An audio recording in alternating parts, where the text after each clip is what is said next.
Selamat siang, rekan-rekan semuanya. Kita lanjutkan pembahasan kita di akuntansi keuangan menengah 1. Itu di pertemuan ke-11 kita, itu membicarakan mengenai akuisisi dan disposisi dari property plant equipment. Nanti kita akan membicarakan mengenai bagaimana akuisisi terkait dengan aset tetap, kemudian valuasinya, dan kemudian disposisinya atau pelepasannya. Nah, yang pertama kita akan bicarakan adalah mengenai property plant equipment itu sendiri. Itu adalah aset yang kita maksud sebagai aset tetap yang memiliki ciri-ciri digunakan untuk kegiatan operasional, kemudian masa manfaatnya panjang atau lebih dari 1 tahun, kemudian memiliki physical substance atau bentuk fisik. Nah, yang ada di dalamnya itu adalah tanah, kemudian gedung, dan peralatan. Peralatan bisa dalam bentuk mesin, kemudian furniture, dan peralatan itu sendiri. Nah, bagaimana akuisisi dari PPE? Akuisisi dari PPE atau perolehan dari PPE itu kita akan ukur berdasarkan historical cost, di mana historical cost itu eh, mencantumkan seluruh biaya sampai aset tersebut siap untuk digunakan. Seperti contohnya misalnya harga belinya, kemudian termasuk misalnya bea masuk, ada pajak pembelian, dan kemudian dikurangi dengan jika ada diskon dan potongan harga.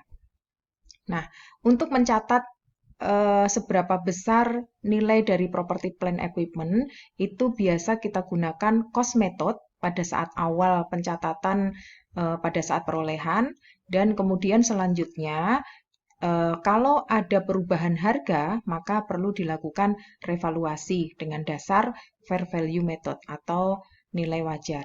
Nah, eh, PPE sendiri itu tadi seperti disebutkan di depan bahwa terdiri dari tanah. Nah, seberapa tanah ini kemudian kita nilai cost-nya adalah contohnya yang termasuk di dalamnya adalah harga beli, kemudian termasuk di dalamnya seluruh biaya sampai tanah tersebut siap untuk digunakan. Termasuk misalnya ada pengeringan, ada penambahan, ada improvement, kemudian mungkin ditambahkan lagi closing cost, fee untuk eh, makelarnya dan sebagainya itu semuanya dimasukkan ke dalam harga pokok. Nah, kemudian untuk building itu ada dua. Kalau seandainya gedung itu dibeli, maka seluruh biaya pembelian dimasukkan ke dalam kos atas gedung. Kalau seandainya gedung itu dibuat atau dibangun sendiri, maka yang termasuk di dalamnya adalah seluruh biaya material, kemudian tenaga kerja, overhead, dan termasuk juga professional fee, misalnya untuk arsiteknya, kemudian termasuk juga IMB-nya atau izin mendirikan bangunan, itu semuanya dimasukkan ke dalam harga perolehan. Nah, sedangkan untuk equipment hampir sama, eh, kuncinya adalah bahwa yang dimasukkan ke dalam harga perolehan itu adalah seluruh biaya sampai aset kita siap untuk digunakan. Berarti kalau peralatan nanti termasuk ke dalamnya adalah harga beli, kemudian mungkin ada ongkos angkut, ada asuransi selama masa pengangkutan, mungkin juga ada assembling atau perakitan atau instalasi, dan sebagainya. Itu semuanya dimasukkan ke dalam kos atas equipment. Nah, kemudian kita lanjutkan, bagaimana kalau seandainya ada aset yang dikonstruksi sendiri? Contohnya misalnya bangunan. Maka kos yang dimasukkan adalah seluruh material, kemudian tenaga kerjanya, kemudian overheadnya, semuanya dimasukkan ke dalam kos atas eh, aset tersebut. Nah, bagaimana kalau seandainya pembangunan gedung itu digunakan dana dari pinjaman? Dalam hal ini, pinjaman itu memiliki konsekuensi membayar bunga. Nah, apakah bunga itu boleh dimasukkan ke dalam kos atau yang disebut sebagai dikapitalisasi, dimasukkan ke dalam kos?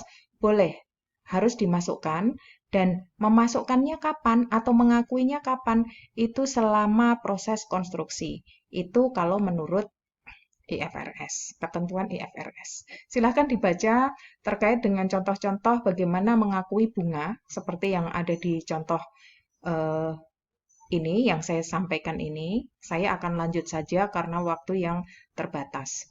Nah, kemudian bagaimana terkait dengan valuation-nya atau penilaian dari PPE, maka kita gunakan fair value method. Karena IFRS menghendaki untuk digunakannya fair value atau nilai atau harga pasar yang wajar. Nah, untuk valuation maka kita harus perhatikan terkait dengan bagaimana kalau seandainya PPE itu ada diskon, kemudian terkait dengan pembayaran berdasarkan kontrak, kemudian bagaimana kalau seandainya pembeliannya itu secara lump sum atau paket, kemudian bagaimana kalau seandainya membeli PPE itu dengan cara menerbitkan saham. Nah, kemudian terkait juga dengan bagaimana kalau seandainya ada pertukaran antara aset PPE dengan non-monetary asset atau aset yang bukan aset keuangan. Nah, kemudian contohnya ini adalah contoh dari bagaimana kalau seandainya terjadi pertukaran aset antara aset yang lama, misalnya di sini dicontohkan perusahaan memiliki mesin, kemudian mesinnya itu sudah digunakan lama, dia ingin mengganti mesin itu dengan mesin yang baru. Artinya ini adalah pertukaran dengan jenis aset yang sama. Mesin lama ditukar dengan mesin yang baru.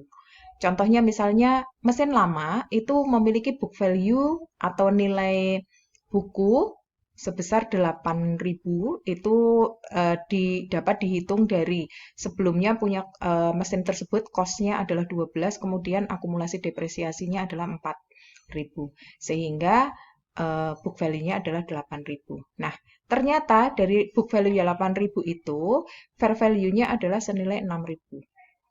Nah, kemudian ketika akan menukar mesin, ternyata mesin baru itu dihargai 16.000.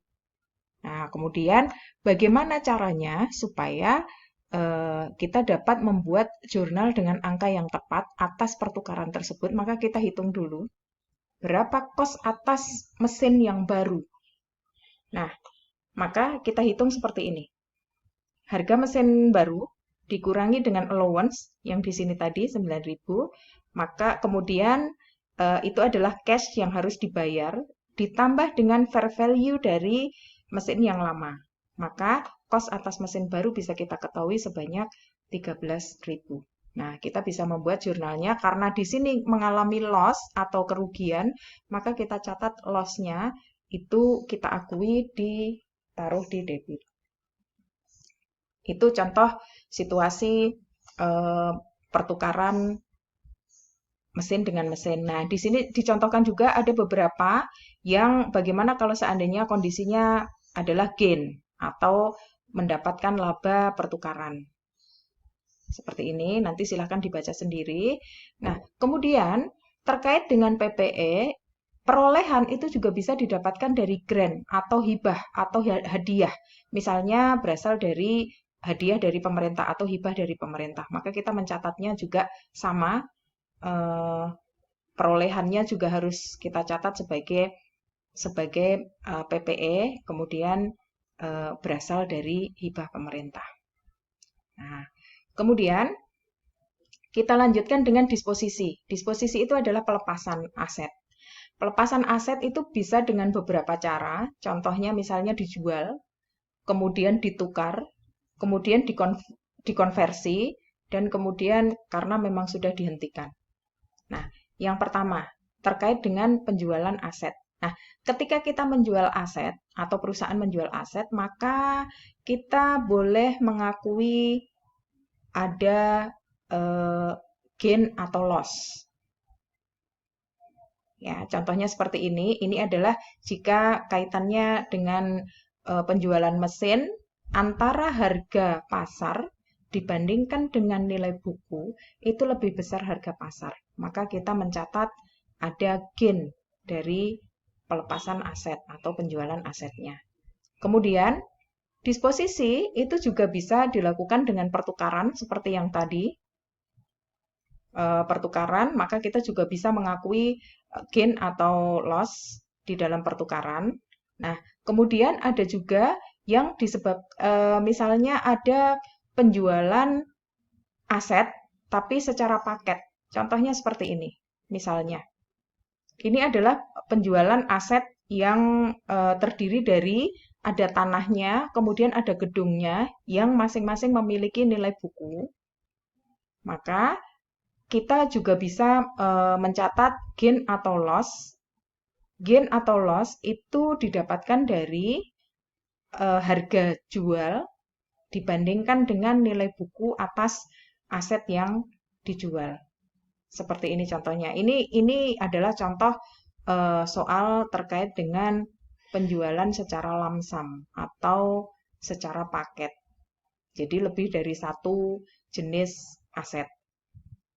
Demikian penjelasan terkait dengan akuisisi dan disposisi dari properti, plant, dan equipment. Silahkan dibaca baik-baik contoh-contoh soal yang ada di dalam PPT maupun di dalam modul yang telah saya siapkan. Kemudian silahkan dilanjutkan dengan tambahan yang atau yang diperoleh dari sumber-sumber yang lain. Demikian, terima kasih.